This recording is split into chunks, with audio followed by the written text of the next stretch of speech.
Welcome to the Listen to Your Footsteps podcast. I'm your host, Kojo Bafun, and this podcast is an extension of my book, also called Listen to Your Footsteps, which is a collection of essays, reflections, and poetry on things like fatherhood, identity and belonging, growing up, creativity, and the lessons learned. The purpose of this podcast is to gain insight and learn from the journeys that others have taken.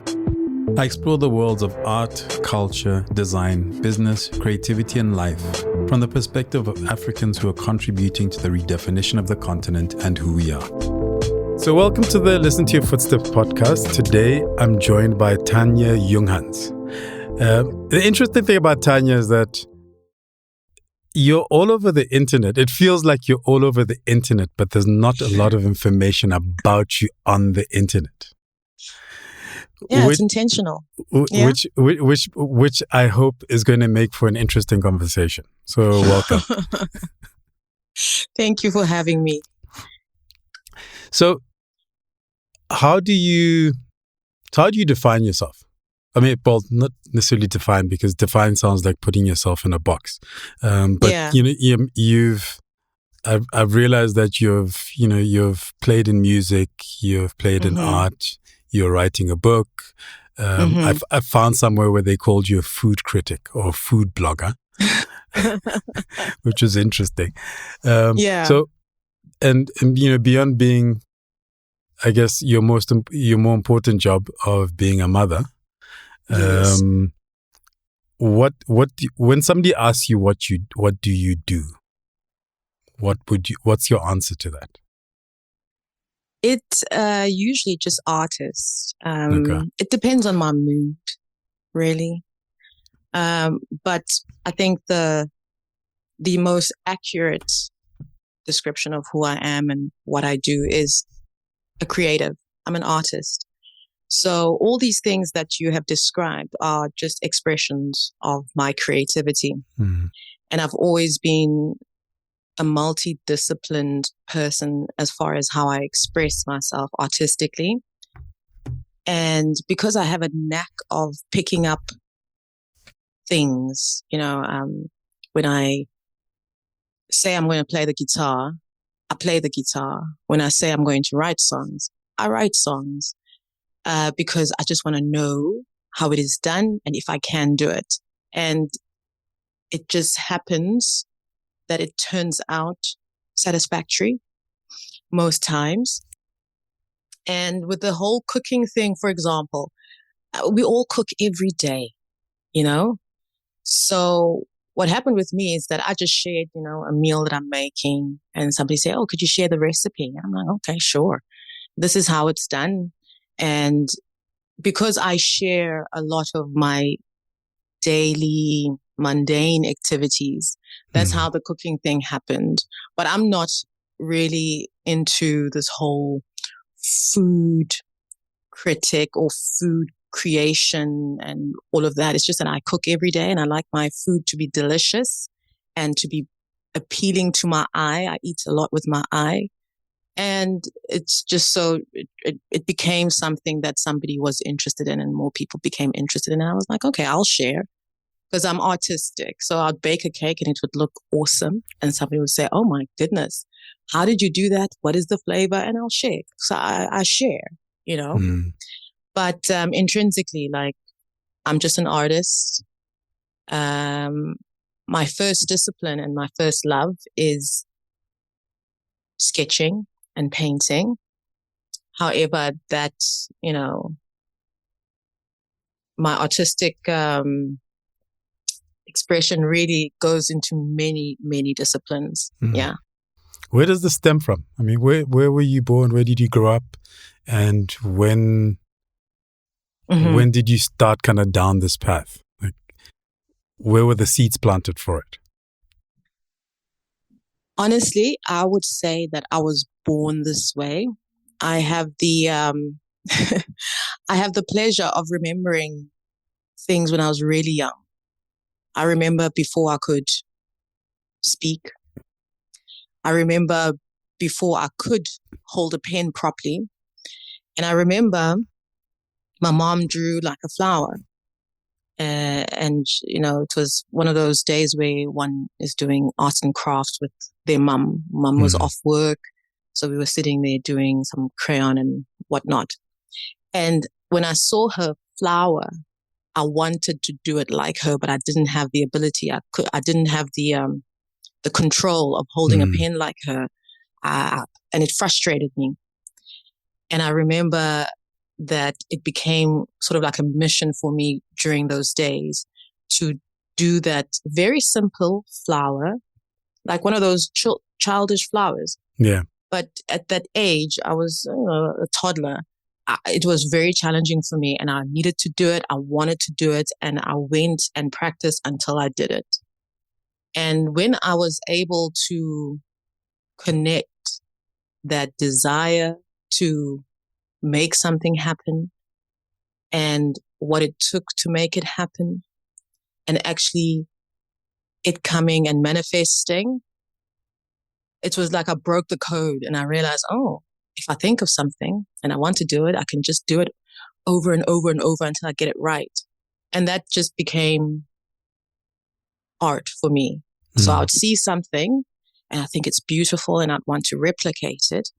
And I would get the tools that I could get my hands on and replicate it.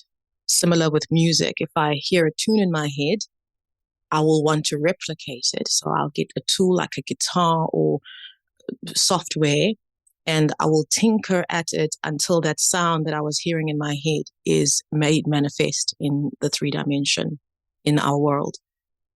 And the same thing with books. I'll have a story and the story will want to be told.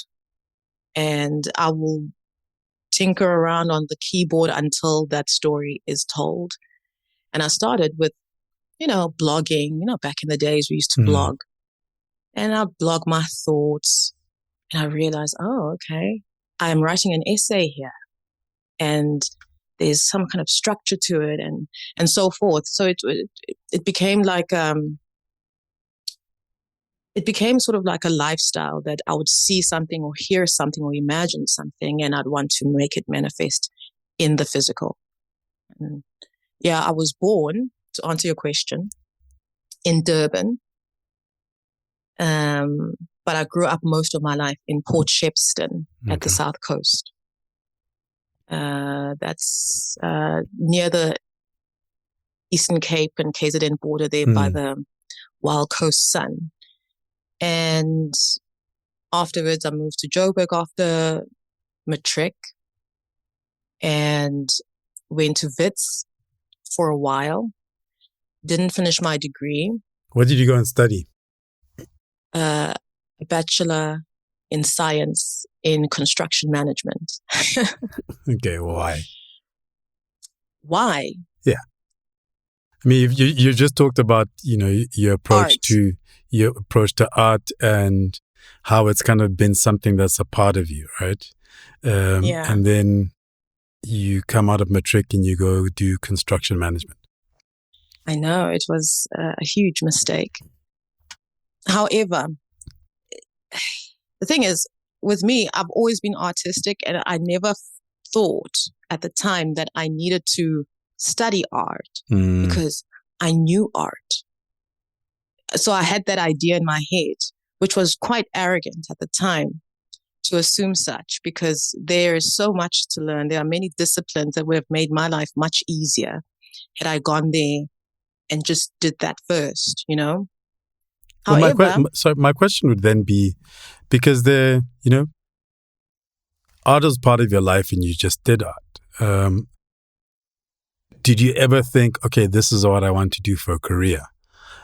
One of my biggest gripes, or one of the things I'm trying to figure out in this day and age, which wasn't the case previously, was like in this day and age, if you show ability or if you do anything, then the world assumes you must monetize it. It must become a career.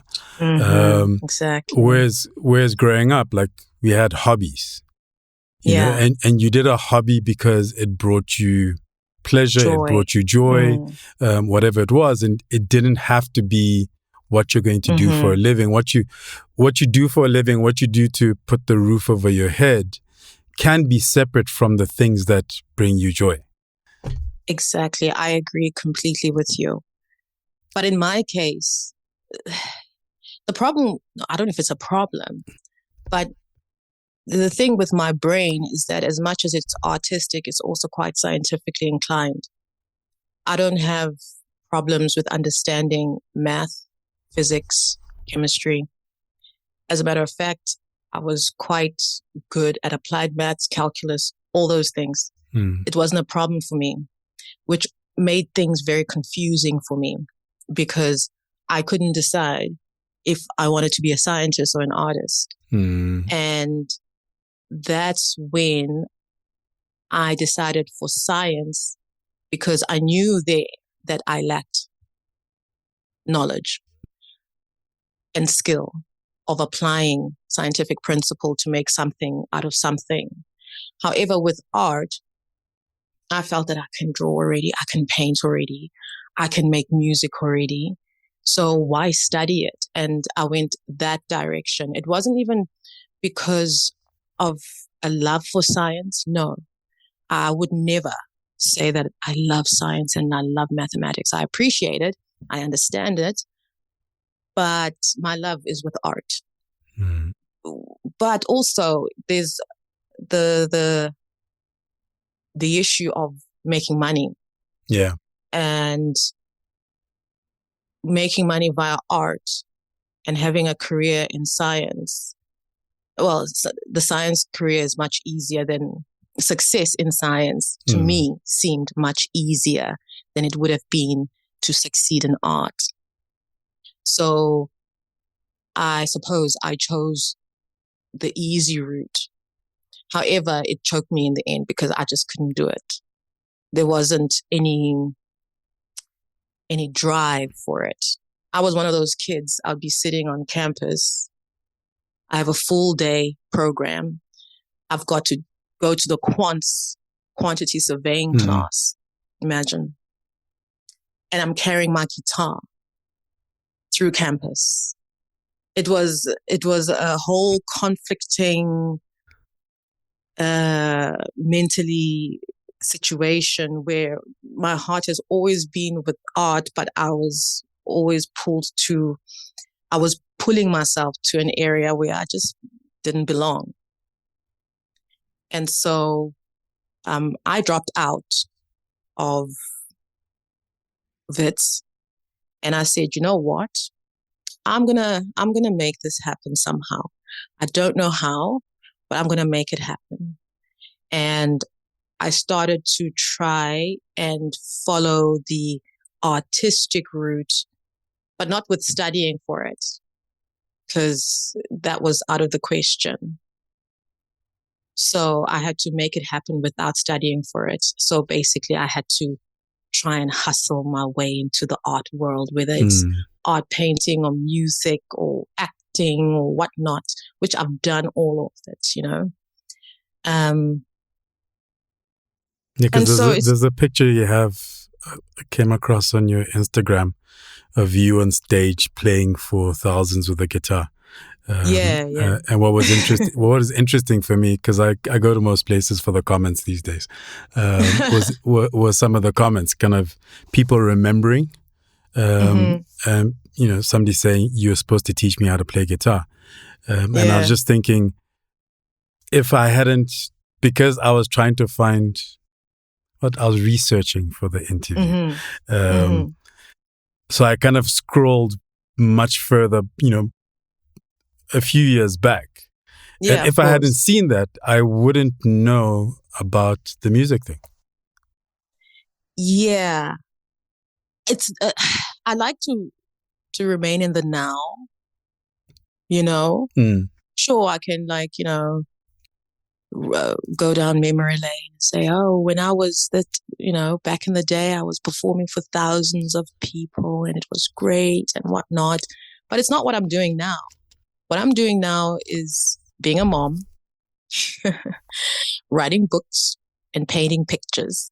And so, yeah, I mean, it would have to be somebody who's known me for a while, or going down my Instagram and saying, oh, what is that about? for somebody to know that I've done those things. And also, like, I don't know. It's just, I've had a very colorful life, and there's so much that has happened that is not even on Instagram. For example, with the music bit, when Snoop Dogg came to the country, back in the day, there was like all Pharrell and all of them came to the country. I was singing backup for Snoop. Mm. And when I mentioned that to people, they're like, what? What are you talking about? You? I'm like, yeah, I can sing. I can sing. So, yeah, I've done so much that is interesting, but it's kind of not relevant now. So, yeah, I mean, But you'd have to I think ask me. everything. I mean, I think everything builds into the next thing. Mm-hmm. And like I'm in the same space in terms of like my kind of philosophy, or my guiding line is I focus on what's right in front of me. Exactly. But Exactly. it's taken me a while to get there. But when somebody's asking like the question I asked you, which I hate being asked, which is like, what do you do? All right. Yeah. And then when I look at my stuff, it's always X this or former that. And it's eclectic, isn't it? Yeah. But it's also, it feels like other lifetimes ago, but it's because if you're just focused on what's right in front of you, if it happened, that's cool. You gain from it, you learn lessons from it, it leaves you with a certain maybe fulfillment or satisfaction. But, right now it's not It necessarily, doesn't matter. it's not relevant, but yeah, like it's Exactly. like you're saying, it's something that happened. But so what I found interesting about you is just the way, and I think you alluded to it in the beginning when I said, when one goes online, you are there, right? You're there because of your activity, but you're not there in terms of literally all the little bits and pieces of the journey. Yes. And you alluded to the fact that it is deliberate. It is quite deliberate. So, Yes. I mean, we'll jump around a bit, but having said that, one of the things that for me, other than the fact that, we interact with the same people and we follow the same people, therefore that's how kind of we cross paths online, was around your daughter. Yes. And what Nunu Kings. And, yeah. and so what was interesting, the reason why it stood out for me is because when my son was born, I tried not to put him online a lot. But I was already thinking about writing a book on fatherhood. And so what I did was I would share stuff constantly on Twitter. And I called him the Prince. So there are people who I've been interacting with on Twitter, and people who are friends for the last, 13 years. I think I've been on Twitter this is my 15th year, I think. And they still know him as the Prince. Yeah. And so I did it. I did it kind of very deliberately because I wanted to share kind of my journey in becoming a father and what it's like raising a child. Yeah. But in the back of my mind, I also knew that I wanted to write about it more because I am a writer. What was there an intention when you started sharing your journey with your daughter? Yes and no. I was just so filled with joy of having a journey with her that I felt like sharing, because it is such an adventure. It is so much fun. It's a lot of work. It's a lot of ups and downs, and it's very demanding, but it's also so fulfilling. And it is such a big part of who I am that had I not shared my journey with her, I would have been duplicitous. It wouldn't have been me posting, because she is she's such a big part of who I am now. Mm. So if I had not shared that, look at her, she's so cute, or she's just said this to me and all of that, then I would have been misleading people about, I would have felt as if I'm misleading people about who I am and what I'm about.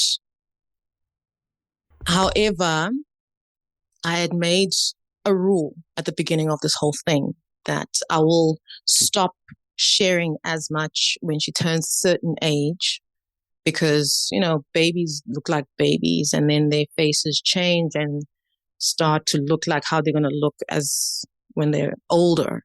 Mm. So when that cutoff age, which is around 3 years old, that's when I stopped the whole sharing as much as I used to, just for her protection. Yeah.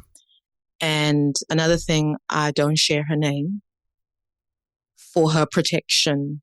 So those were, it was like I wanted to share my journey, and unfortunately it involved another human being with whom I had not received express and explicit permission to share this journey with, you know? So it became conflicting. So I had to strategize and think a bit long term and see how I can share without causing her too much harm or harm at all. So I had to have these measures in place. But yeah, the sharing was just, it wasn't for any specific purpose. It was just because she just gives me so much joy, and she just gives me a new dimension and understanding and perspective of life. Like, being her mother has transformed me to such an extreme level as far as thinking, living, understanding, that I am a completely new human being compared to who I was before she was born.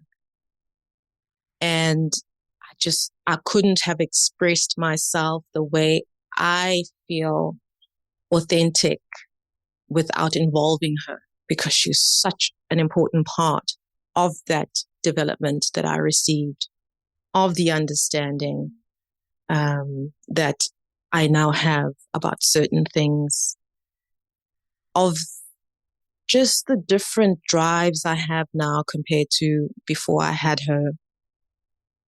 And it just so happened that people also liked her as much as I like her. But I wasn't intending for it to make anything out of it. And that's why there hasn't been anything that has to do with monetizing. You know, like, I'm not saying other people who do that are at fault or whatever. I'm just saying, for me, there was no real purpose to the whole thing except for just sharing my mundane life as a mom with my munchkins. That was it. It wasn't part of a bigger plan at all. I think that internal conversation that you had is an interesting one that we don't do enough of, particularly as parents, but just in terms of in general relationships. Because so when I was writing my book, for example, and my book is about kind of my experiences and my interpretation and understanding those experiences, but it's rooted in one, my relationship with my father. But also my relationship with my children as a father, right? And I mean, like, I have siblings, I have a wife, I have people around me, and I found it an interesting but delicate balancing act, in terms of being able to write about an experience and my understanding or what I've learned from that experience, an experience that I went through with somebody else. Yeah, So exactly. they're being part of that experience, but my only coming from a place, from my perspective. From your perspective, yeah, exactly. Because I can't speak for them, right? Yeah. And I found it. It was also particularly with the sections I was writing about kind of my children. That was the harder part.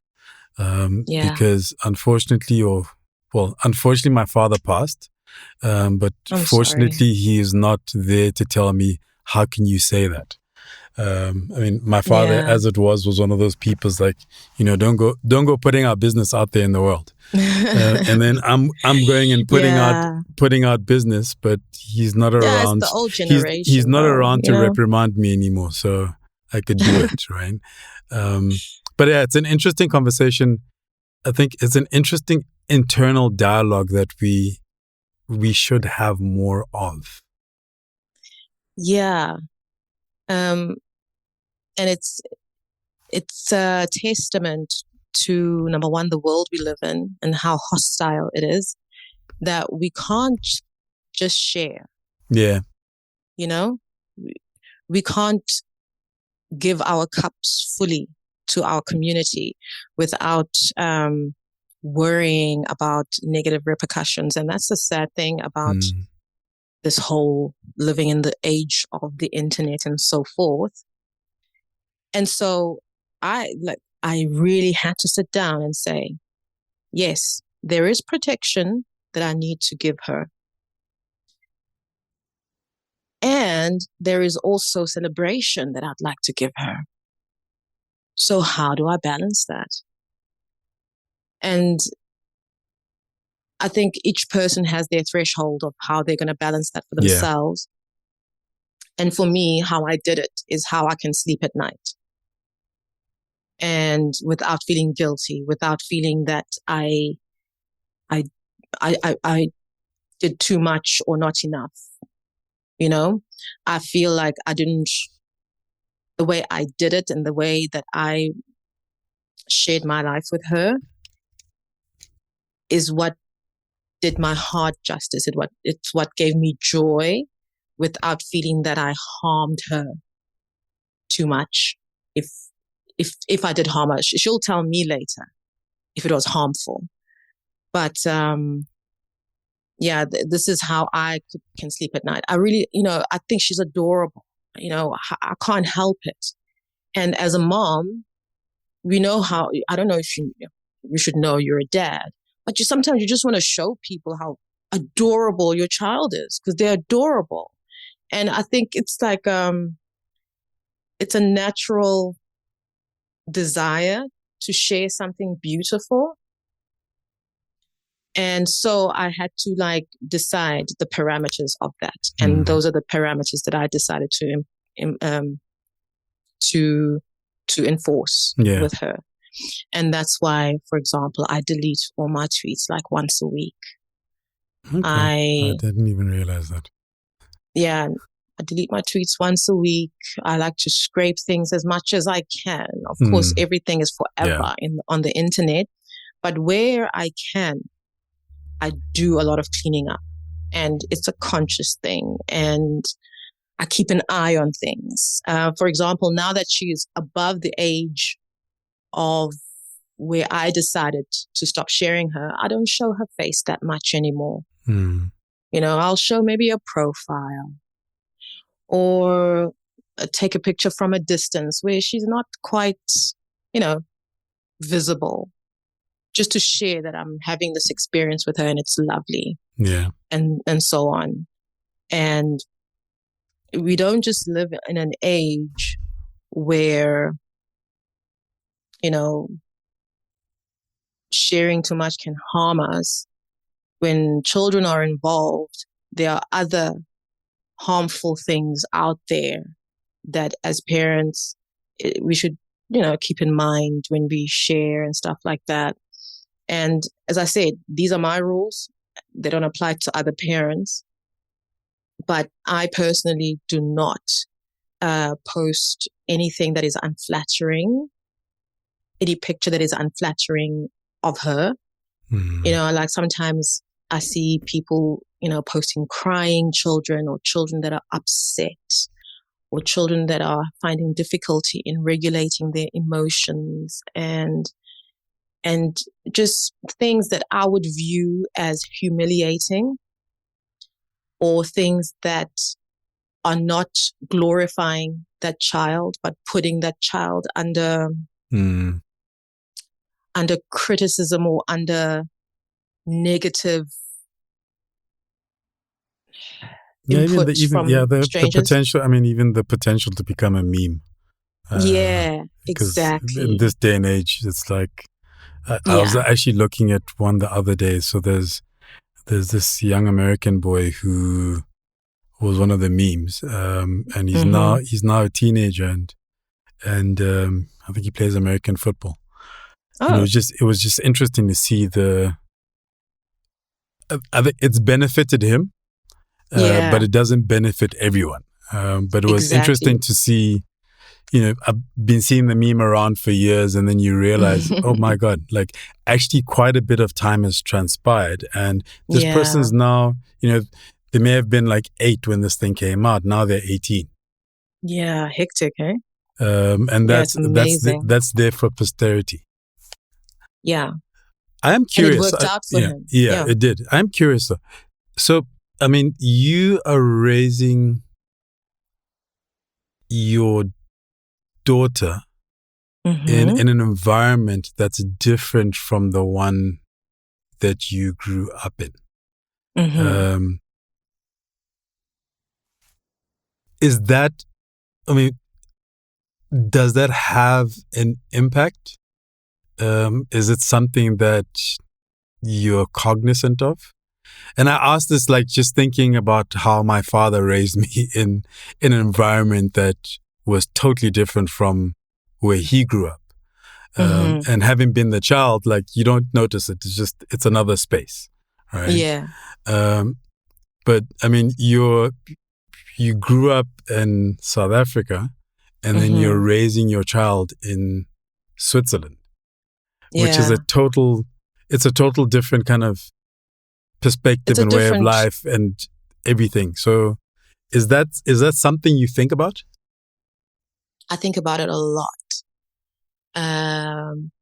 At first, I was worried about it because I tend to worry a lot. I'm an overthinker, so I was worried that she's not going to get the cultural influence of her Zulu side as a Zulu woman. She has me to impart some bits of it, but at the end of the day, she's in Europe, surrounded by Europeans. There's nothing Zulu going on around her, except for me. And I am assimilated into this European culture.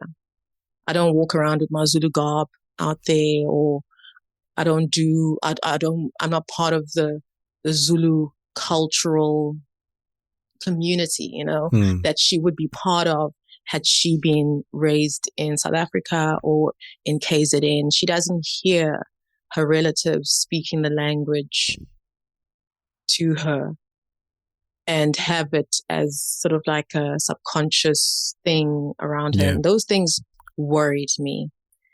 However, after a lot of thinking, I started to relax because I was freaking out about nothing, because she isn't just Zulu, is she? She's half Zulu, half Swiss. And so what am I worried about? She is going to create a new culture for herself. And yes, it will have some nuances of a Zulu mom in there. However, I can't be freaking out about this stuff when she's just 4 years old.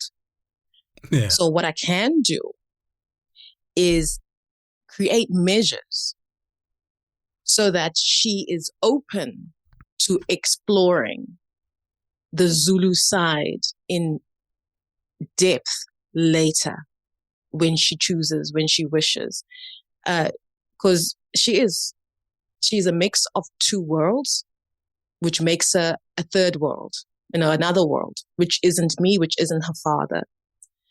And that is going to be uniquely her own creation, with my input, of course, and with the nurture, the nature of the surroundings, all coming together to create something quite unique and something that I cannot quite control, but something that I can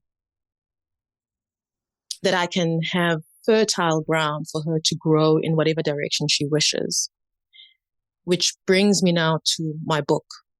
That's why I wrote the book that I wrote, this young adult fantasy book, because the protagonist, the hero, is a girl modeled after her. Okay. Half Swiss, half South African, half Zulu. And this child grows up in Switzerland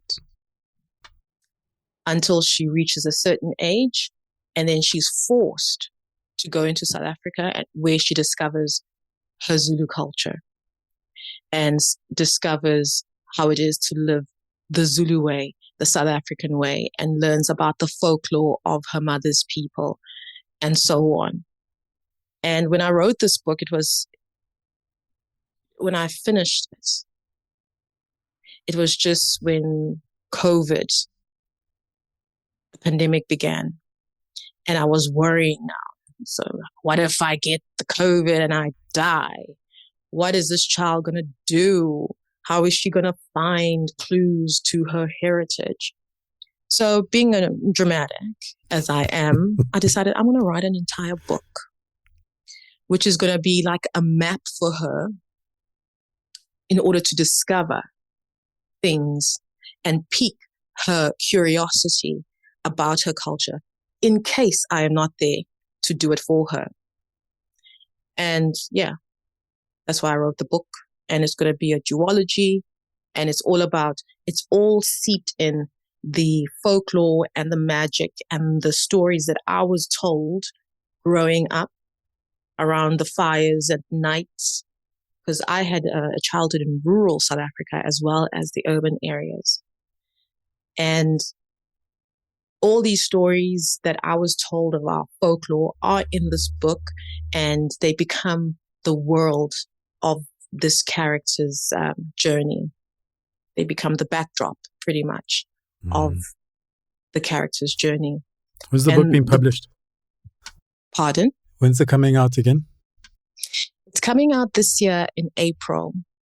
However, my publisher could decide to make it earlier depending on what they are up to. So I don't have an exact date, but it's supposed to be April. Okay. Yeah. You are listening to the Listen to Your Footsteps podcast, a podcast in which I chat to Africans from a cross-section of society and sectors, including art, culture, design, business, and creativity, to name a few. I delve into their journeys, the decisions they've taken to get to where they are, how they do what they do, and everything in between. Essentially, we go wherever the conversation takes us. It's interesting for me listening to you talk about this because my father's African from Ghana. My mother's European from Germany. I was born in Germany, and then we moved to East Africa because my father was a lecturer. And my mother died when I was 14 months. And then we moved to Lesotho when I was about, 3? And so when you talk about kind of the influence of heritage and identity and culture and everything else, it's the journey of my life. But adding in an additional country of Lesotho, and I live in South Africa, and I went to schools that ran on the British system. And like everybody else, I was raised on, I grew up on kind of American television and hip hop and that sort of stuff. And each one of those things is kind of influenced who I've become. Which, like you're saying, ends up being this mishmash.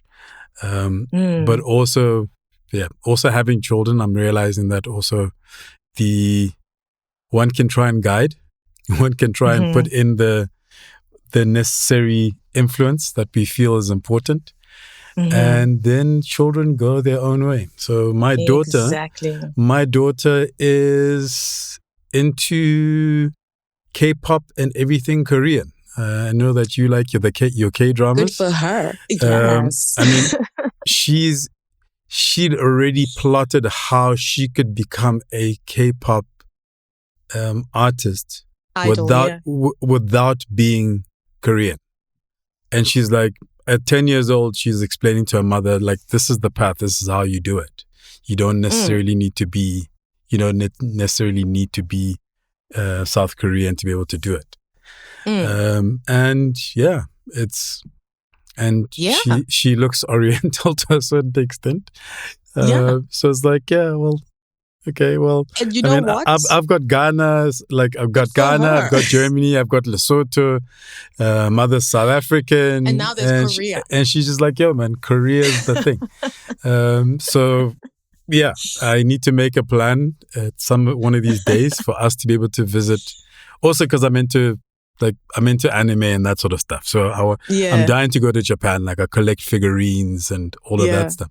So I'm dying to go places like Japan and Korea. But now I have to go. I have to go to Korea because of my daughter. Oh yeah, no. You raise a very good point, and that is it. We can plan and make contingency plans to infinity, and something totally different from what we planned or prepared for might occur. So we just do our best, and just be open and make sure that when they decide who they want to be, they can be that, and not come from a place where they feel that they were not given an option to be whatever they choose. Absolutely. And that's where I am now. I'm just in that space where I'm giving her options, because I cannot. For example, when I cook South African food, right? And I'll be making pap and I'll be making ujeqe and all these things, trying to get her into it. And she'll be like, ew, no, mommy, no, don't like it. And I'm just like, oh. And she wants kartoffel and sauerkraut and wurst. Yeah, she wants her bratwurst. Yeah. And her potato whatnot, and I'm just like, oh. And she broke my heart when she said, when I made her curry, and she was like, she doesn't like the spice. I was just like, you know what? I give up. So I make bland food now, for her taste, because it's not about me. It really isn't about me. So you learn these things. You get humble. And it's funny, it's joyful, it's beautiful in its way. So I freaked out a lot about this whole environment thing, and raising her in Switzerland and not being around her aunties and whatnot. But at the end of the day, she is not my type of South African. She's a different type of South African, the one with Swiss mixed in there. And I'm sure as she grows up and life takes us in different directions, just as it happened to you, she will incorporate different aspects and different facets and make this beautiful new human, this new being that is an expression of all these little things that just make this beautiful picture. And that's all I can do about that. Yeah, I agree. I've always believed that our job really is to give them options, for them to be able to uh, and to try and help them get the, let's say, emotional tools to deal with life as it comes. Yeah. And kind of beyond that is just, I was saying to my son the other day, who's now 15, so that's another different world. But I was Yeah. saying to him, if there's one thing I've learned about being a father, and I guess being a husband to a certain extent, is not wanting to say "I told you so" and just being supportive when something has happened. Because I'll say, listen, don't do that because this is going to happen, and then it happens. With somebody random, it'd be like, listen, I told you, so you must deal with it. Exactly. With your child, it's like, okay, yeah, I'm really sorry Damage it happened. control. Here's a hug. Okay, how are you going to fix it? Meanwhile, I told you yesterday that, listen, don't do this thing. And it's also part of their learning as well. Yeah. They will learn to trust you by making these mistakes and seeing, oh, dad had a point. He's not trying to mislead me. He's not working against me. So even when they don't listen at first and they do get burnt and whatever, it works out in the end. You just, as a parent, you just keep on saying these things and let them make the mistakes, and they will see they are smart enough. Yeah. They can see, okay, this person wasn't misleading me. It happened just the way they said it would, and that will add to the trust of the relationship. So it's fine. Yeah. Yeah, the ebbs and flows of life. Yeah. Okay, so as we kind of start to wind down, what's a day in your life? I mean, right now, because I see it does feel like you're really submerging yourself in the painting again. Yes. For the last 4 years, the day in a life of Tanya has been parenthood. And because I'm a full-time stay-at-home mom while she was a child before kindergarten. Now she's in kindergarten. Now I have more free time. Now I can go back to myself. Sorry to interrupt you. I love that word kindergarten. And it took me forever to get used to creche. Like, I'm like, what this creche thing? Like, I grew up with kindergarten. Yes, you would, hey? Yeah. Yeah, creche. I Sorry to interrupt, but I had to say that because I love that word. So, since she's in kindergarten, they call it Kinski here. Okay. Because, there's Schweizerdeutsch and there's actual Deutsch, Hochdeutsch, which is the German that you probably know. And then there's Schweizerdeutsch, which is like a dialect of German, which she speaks now as well. So now since she's in kindergarten, I have more free time. Now I can sort of reclaim myself again and start doing the things that I like to do now, or the things that are me and not involved with her. Because I think a lot of, there's sometimes as when you become a mom and you are plummeted into this role of being a caretaker, when it's time to let go, some of us do not let go, and then we develop this kind of codependency with our kids, where because your identity is defined by that role. Exactly. And I don't want that for myself, and I can't anyway, because I have these interests, I have these desires, I have these goals that I want to do. But for the first 4 years of her life, as I said, it's also a deal that I made before she was even born, that's how I'm going to do it, was that I was going to be 100% there. And I think that's a byproduct of being a child of a mom who worked a lot.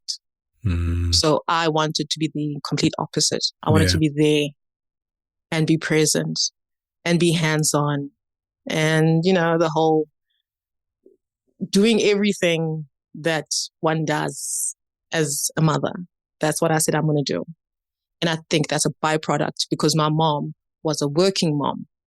very busy. She had to provide, and it was something that she had to do. So because as I said, I'm an overthinker. So when I do things, I had planned them already. And that was the plan. The first 4 years are all about her. Just me pouring all my energy into her. And I knew, though, that there will come a time where she will start now branching into her own life, making friends, having her own activities, and so forth. And that time, then I can regain myself and do the things that also make me happy and make me me. Mm. And that's why now I'm back to my art again. But it's different, as I said, because she changed me. Yeah. Because before, I would do art because it gives me joy. It makes me happy. It fulfills me. But now, I'm not just doing art for me. Now, I am making it into a business for her.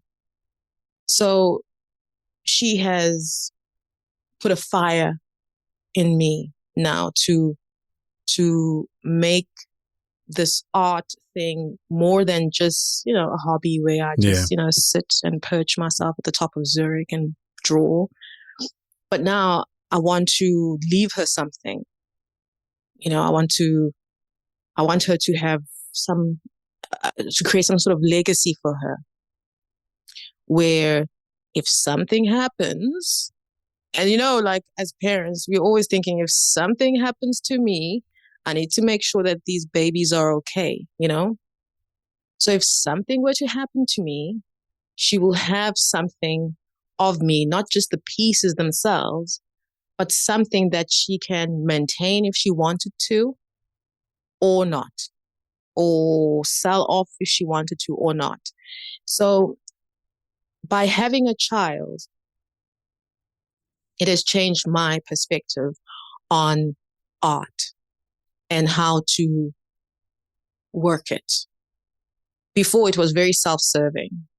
It was all just about me having fun, having joy, feeling the inspiration, being in touch with the higher realms and channeling these beautiful sounds and pictures into this world and all of that.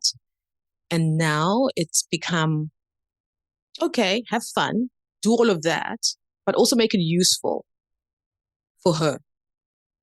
But has that changed how you approach like the craft of it, right? So there's what you do with it once you've created it, and the ecosystem that you create around it, right? To ensure that it it lives beyond, whether it's selling online, whether it's exhibition. Mm-hmm. I mean, there's a young artist I know. Well, I met him as an adult now. I knew him as a child. He's a friend's son. And I last saw him when he was like 8, 9 years old, and now he's in his 20s, and he's a really good artist. And I recently bought a T-shirt from him because he's doing rugs. He's doing traditional paintings and sketches, but he's doing T-shirts and he's doing rugs and that sort of stuff. So there's the ecosystem around it, right? In terms of from a business perspective. What I'm doing, But does that impact on, let's call it, the craft side of it? So when you're sitting down now to draw or to paint, does that end result impact on how you approach it, or are you creating and then looking at how it plugs into this ecosystem? Yeah, that's a very interesting question, a very good one. Because I was actually thinking, okay, so my online store also launching around the same time as the book, because it's like an art portal into me. It's like where you find my creative works, whatever they are, and you buy it, or you collaborate, or you commission something, or whatever. So look, it makes sense because you take advantage of the book, all these things, that brings that attention. Yeah. So on this art portal, it's my originals that are on sale, However, I'm making other products, textiles, merch, and it comes from hoodies to t-shirts to mugs to, I mean, the products are, it's a wide range. And at first, I didn't even think about applying my art in this way. It was only afterwards when I realized, okay, so what happens when I've done the original? That's it. Yeah. No, can't be it. It has to be something, I said to myself, that can create some form of passive income and also something to drive the business itself. And it can't be the originals because I am one person. And to make an original piece, depending on the size, may take from a couple of hours to a couple of weeks. Because if you commission me, for example, to do a portrait, that's going to take a bit long because I'm trying to make it look like you, you know? If it's an abstract, it might take maybe a week or whatever. But it's a finite commodity. Yeah. The painting itself, you know. However, so what happens if they buy all these 20 paintings and they're gone? That's it. Now I have to create 20 more. That doesn't make sense. So I decided sell them in prints. So the same painting that you can get an original from, you can get in print, sell it as hoodies, as t-shirts, as cups, as phone covers, as duffel bags, as material. And what's fortunate is that the way I create, it creates pretty prints. So, but the thing to answer your question now is that I don't think much about the application when I'm doing the painting. Okay. I am fully immersed in whatever this energy that I'm in to create this beautiful sight.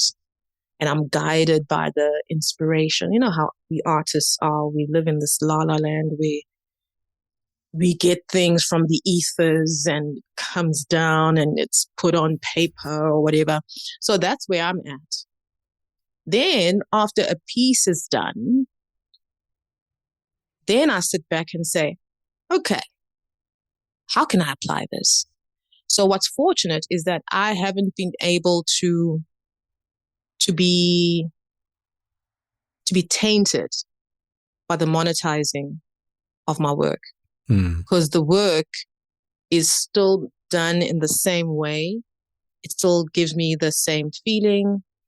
It still is the focus of why I'm doing this. It's for the joy of it. I love painting. The other stuff, that's secondary. Even though it's very important, it's secondary. And so, yeah, I don't even think about how I'm going to apply it. In fact, there are paintings that I look at and I think, this cannot look good in anything except for being a print of itself. It doesn't look good in a duffel bag. It doesn't look good in a tote bag. It doesn't look good in anything except for it being a painting. And there are some paintings that cannot be applied into merchandise or textiles. Yeah. While there are others that can, because the main focus is me creating these paintings. Cool. So my last question, do you have any, say, African, whether it's books, music, artists, creative people that motivate you or that you look to in terms of, or whose work you just love?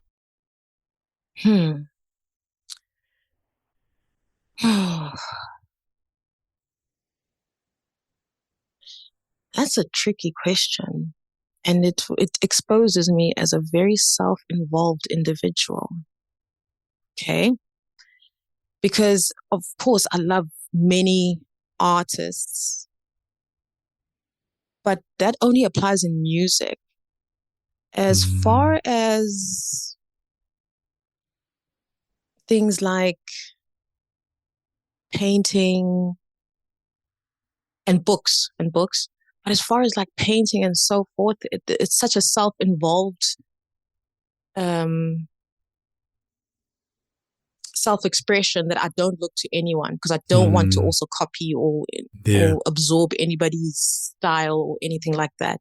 I'm very finicky about that. I have to be original. I have to do something that I have never seen. And so I try not to look at things from other people because I do tend to be a mimicker. Like if I spend enough time with you, I'll probably start sounding like you. It's one of those things that I have to be careful of. However, with things like books and things like music, there's one author who I absolutely love, and that's Mohale Mashiho. Okay, yeah. Black Porcelain. Yeah, I've had her. She was, I think, my fourth or fifth episode. She's also a very good friend. Love her. Very inspirational. Love what she's done as far as take her artistry, as far as writing, and apply it to different mediums like comic books. And it just, she has done something that made me feel seen because I am that girl, that African geek girl, you know, who loves comic books, but also into literature and so forth. So very inspirational. Love her work. And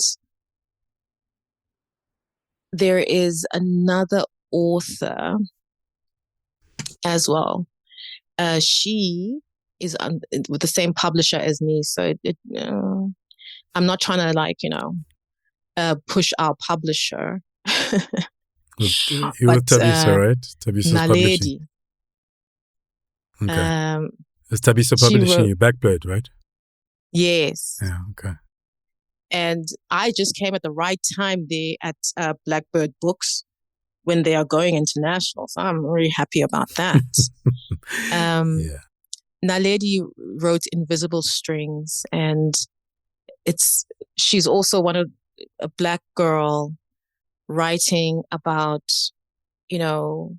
fantasy type things. And it's just a girl after my own heart in so many aspects because she's just like Mohale.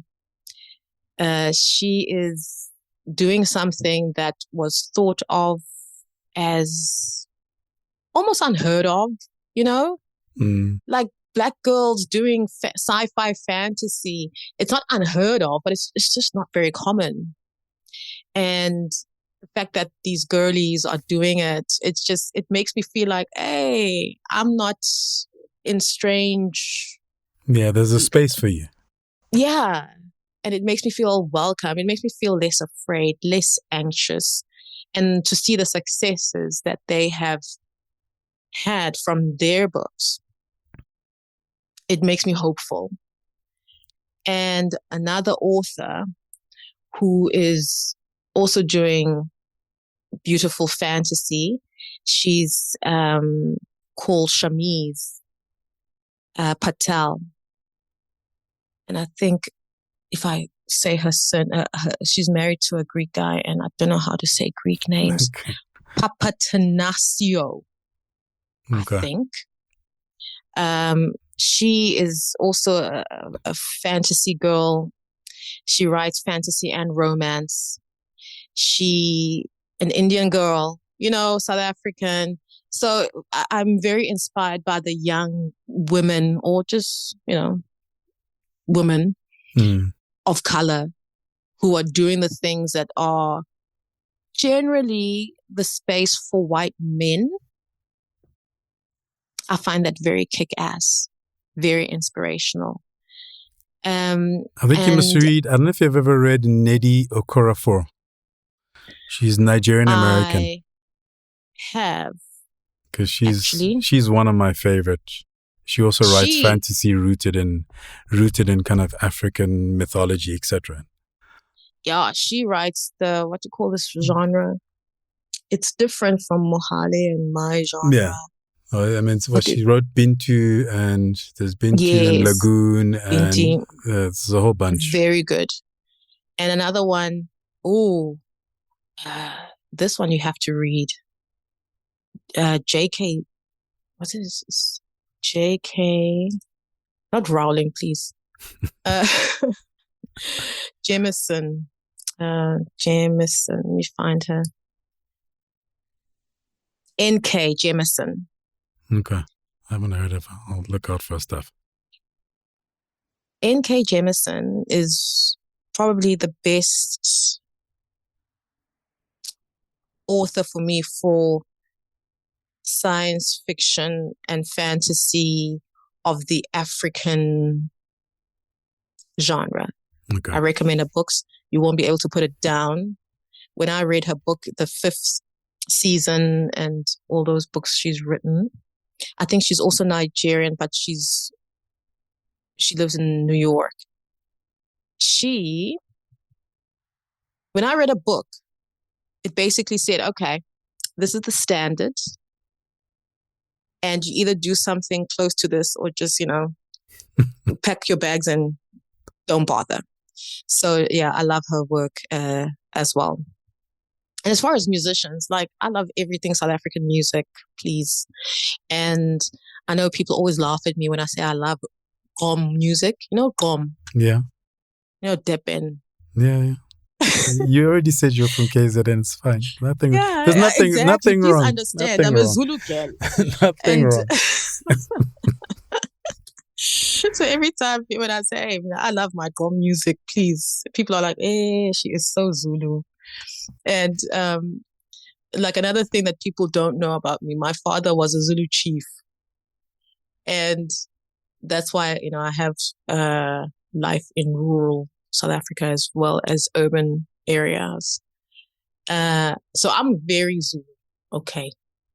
So things that are Zulu-esque are just very close to my heart. So that's why I'm like this.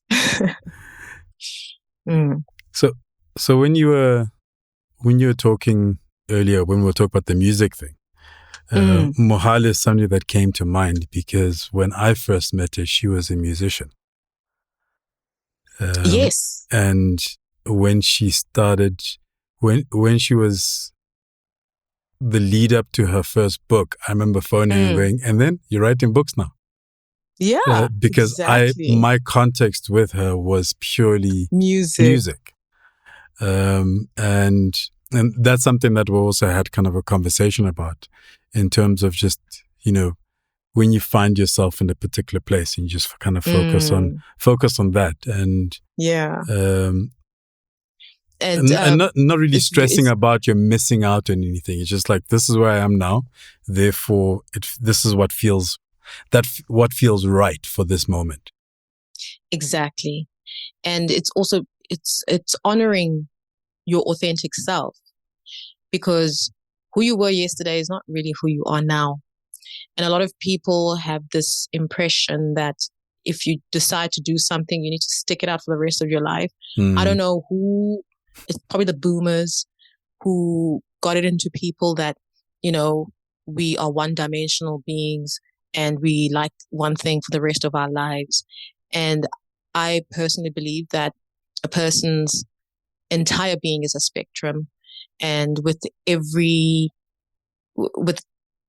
the passing of time, we get to experience different parts of that spectrum. And so it is natural to have different interests at different times of our lives. And to box yourself is doing a huge disservice to your personal development and just your evolution as a person. You will, I can bet, feel very jaded, very unfulfilled, and bored if you think that you have to be the same thing for 80 years. Yeah. And you're just robbing yourself of the myriad of experiences that you could have on this beautiful earth. And I think it's just, personally, I think it's important that we just do something different every 4 years, just to see. On that note, thank you very much for your time. No, thank you very much for having me. I would have liked to ask you a couple of questions, but maybe I'll do a podcast and have you as a guest. There you go. The Listen to Your Footsteps podcast is produced by Zebra Culture. If you have ideas of what we can do better, people you'd like us to have a conversation with, or would just like to share a thought, you can email me on info@zebraculture.com. To check out past episodes, go to kojobuffer.com/podcasts. And if you enjoyed this episode, please share with a friend. If you'd like to get a copy of the book, Listen to Your Footsteps, check out kojobuffer.com/book. There are details on the various spaces it's available at. I'd also appreciate it if you could leave a review or comment wherever you listen to your podcasts. Finally, there's the Zebra Culture by Kojo Buffer newsletter, where on a weekly basis, I share a curated list of articles, playlists, videos, etc. that have caught my attention. Thank you for listening. I hope you enjoyed listening to the conversation as much as I enjoyed having it.